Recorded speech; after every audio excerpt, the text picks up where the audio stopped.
Today's Mercedes-Benz interview of the day brought to you by Mercedes-Benz. Mercedes-Benz has an SUV for you. Visit MBUSA.com for special offers. Chris Berman, Hall of Fame broadcaster. Chris and Booger McFarland, host of NFL Primetime every Sunday night during the NFL season on ESPN+. And Chris Berman now in his 45th year at the mothership. Wow. How you doing? I'm good. Hey, pal. How are you? Proud of you. Listen, I had the wide shot just before we started. I was trying to identify all the doodads in front of in front of your microphone, but that would take several hours of inventory, wouldn't it? Would you like to donate something to the man cave? I have rooms here of which the door is closed that I can't get in anymore. So I'm sure there's something there of interest. I'm not sure what. I'll get back to you, Dan. You know what I would love?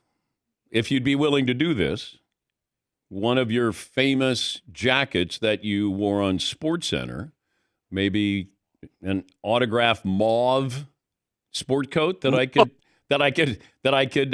frame and put it up here in the man cave. Would you be open to that? Yeah, well, I have to check that. That's a whole nother closet. That the one that you really want is, it was before even you were with us, for the Getty Red. We looked like Marriott Bellman, for a while there in the 80s. And the thing is, you wouldn't need as large a frame for those jackets as you would now. So I'll look into it. All right. I appreciate that.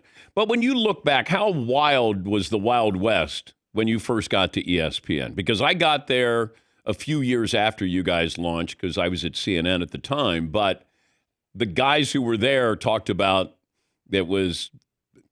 was it the Wild West when you guys were doing SportsCenter? Well, it was the Wild West in which we, at the very, very beginning, there were 70 or 80 of us in the whole that did everything from president of the company to someone that kept track of the tapes. We were just about all of us really young, 20s and 30s. We were rebels without a clue. But we got to do sports all the time, and it's hard for a lot of this, but it's hard for a lot of your under 40, especially listeners, viewers, Dan, to understand that cable, forget ESPN 24-hour sports. What are you guys nuts? Walter Cronkite gets 30 minutes for the news of the entire world. And you're going to talk about tennis in Budapest, huh? For 5 minutes, are you? So, I'm kidding a little, but it was more, would cable even make it? But I don't want to say we didn't care. My dad would say, you think it's going to make it, Chris? I went, if it makes it 2 years personally, I'll know if I'm any good at that or not. And in the meantime, I'm doing the show at 2:30 in the morning, Eastern. Nice drive home at 4A during a snowstorm. The plows didn't come till 5.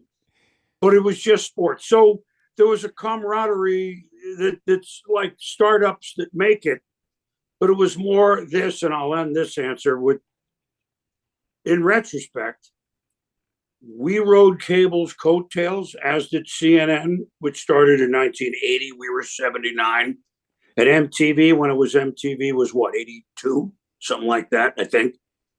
So those three, just to pick out a few, rode cable's coattails, but then cable rode ours, and CNN included, So it's kind of an interesting progression and a straight up progression, which now, of course, cable is not, what were we at, over 100 million homes.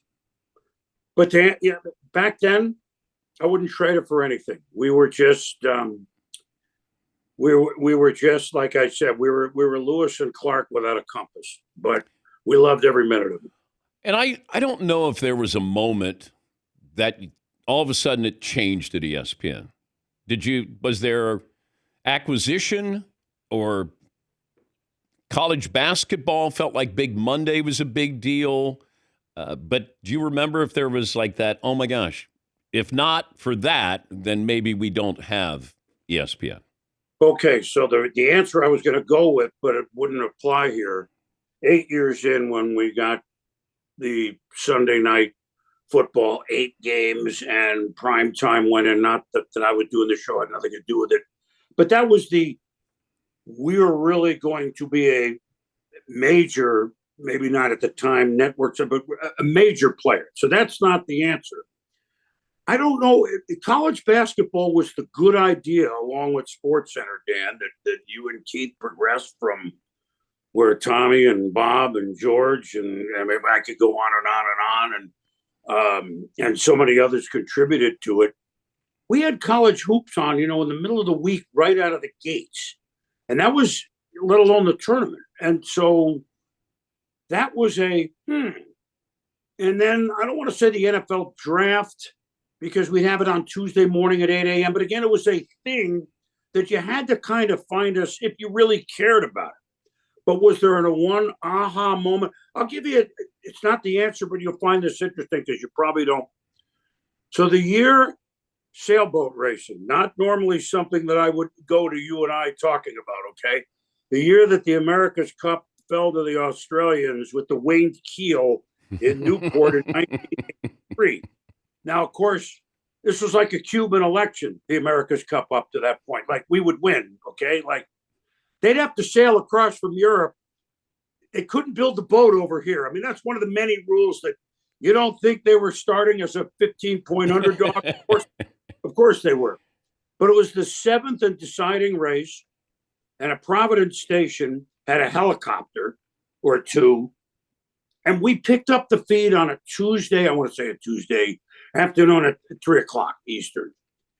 And the ratings, which whatever they were at the time, were through the roof.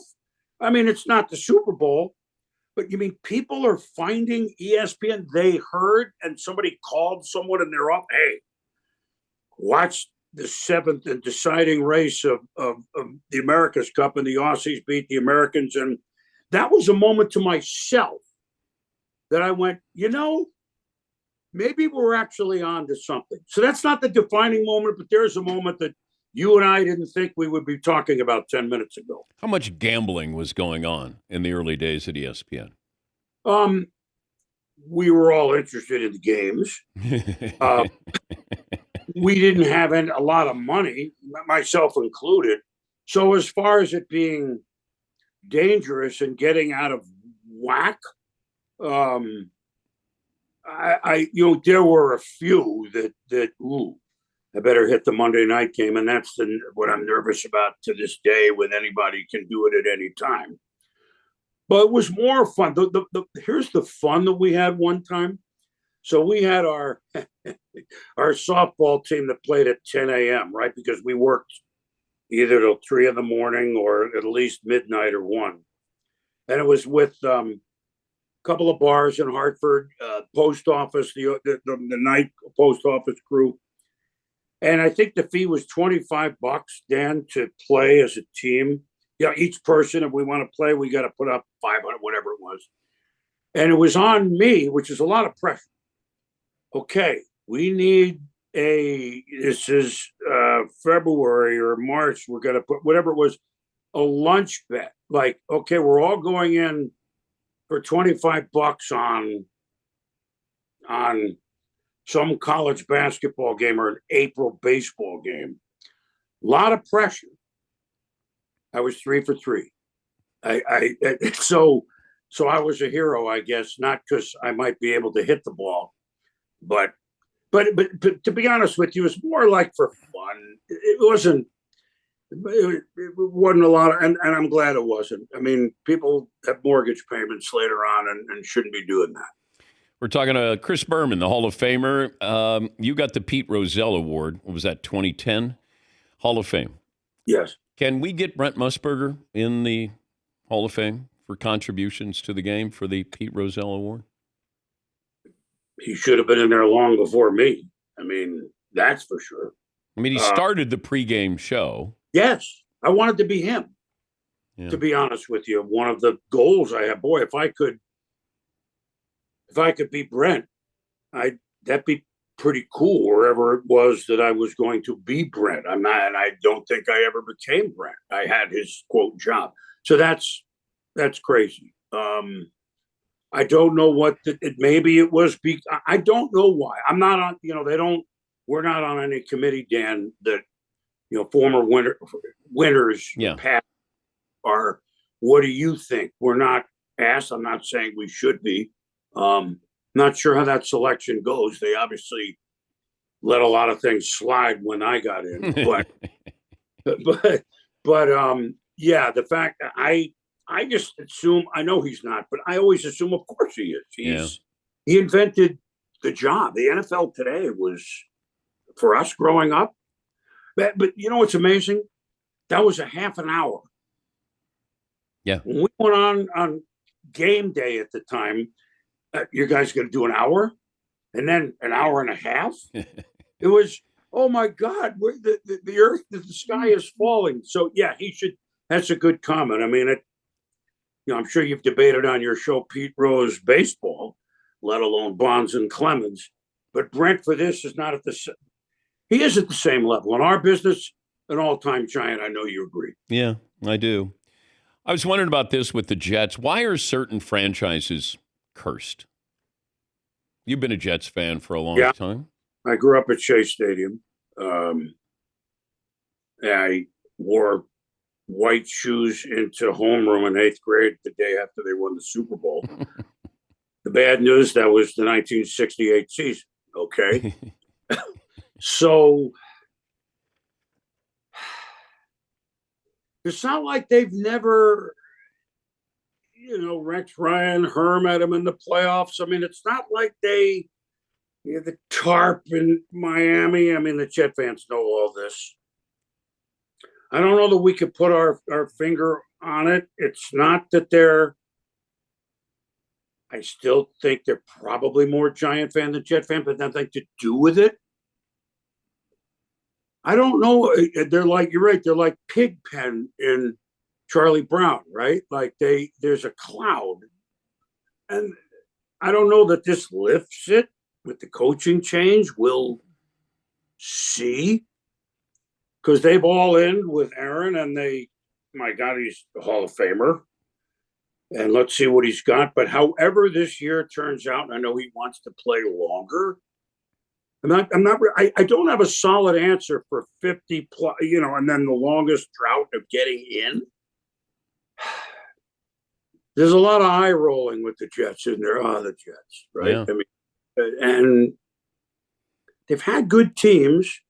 They have a great fan base, and everybody spells Jets correctly.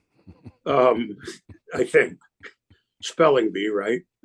What happens first? You retire, or the Jets go to the Super Bowl? Oh, I retire. I think. I mean, that sounds like I'm not. I don't think they're going to get there this year. They could. I mean, they put all in, and then wherever Aaron takes him this and or next year, and then when he's out, then they reshuffle the deck. So that's not looking good. I'm not doing this till I'm 70 years in the business, Dan. I mean, I may not do it till 50. It's not the point. The point wasn't to be at ESPN for 50 years. I didn't think of it till this summer, actually, when hey, you're going to be 45 years. Really? Means I'm old. So that's like the Casey Stengel quote, which you remember, 1962, the 40-120 New York Mets.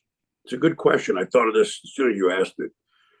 With the 40-120, which the White Sox lost more games, but at 41-121, their percentage is still a little better than those Mets. So they didn't quite get out of the book, by the way. Casey said, the manager, man will walk on the moon before the Mets win a World Series. Now, of course, he was right, but it was only 7 years later, 1969. Summer they walked, October they won. Yeah, no, they're probably in the waiting room for a while still. I look, I may not get that far. I got, who knows if they'll have me? I hope so. I like what I do still, and I think primetime is still fun for people to watch. I mean, I still hear about it, and I do some other things, and it's not about me. It's like I still think the one thing about primetime, and I went to Jimmy Patero a while ago. I said, do you think we can get the rights for this? This ESPN Plus thing is new, 2019. It's a big impetus. Maybe that's the last thing I can help you put on the map. I'll come back and do it. And it's not us alone, but they're in 35 million as opposed to 3 million homes. Well, 3 million homes is what we were in 1979, to get back to your question. So I feel fulfilled in that it helped propel one last thing. It's not really about me. It helped us. What do you think? I'm not retiring. I mean, I ain't going past 50. I can't even see that. Jets win a Super Bowl in 5 years? No. No. Probably not. I hope. Before I let you go, the nickname that is the most underrated one of your nicknames that you use during SportsCenter doing the highlights. Well, because the famous, Burt B. Humble, 11, you're not talking about those. Julio, won't you let me take you on a sea cruise? They're fun. Underrated. Ones that applied to where a player played. And, you can't invent those. Royce Clayton was a shortstop of San Francisco. Royce Aroni Clayton, the San Francisco Street. And then this was actually being an American history major. That's a good question. Carlos Baerga was a really good player, mostly with the Indians, right? I can still say the Indians. That's what they were. But he came to Boston late in his career. And I went, okay. Carlos, 1 if by land, 2 if by sea, 3 if by air. And I thought that was fitting. At Boston, yeah, those are the kind of ones that took a little extra, maybe 20 seconds of limited brain power rather than 10 seconds. I don't know, not bad, right? Yep.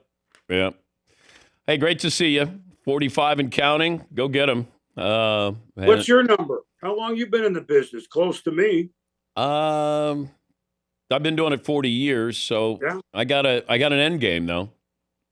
Christmas Eve of 2027.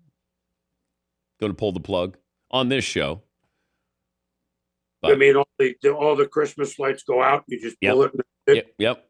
What happens to this stuff in front of the desk, though? I'm concerned. This is the Dansonian, and we're just going to let people come in, I guess, and take a tour. See all the stuff that I've compiled for 40 years. And they'll be able to see your jacket, the autographed jacket that we're going to get from you soon.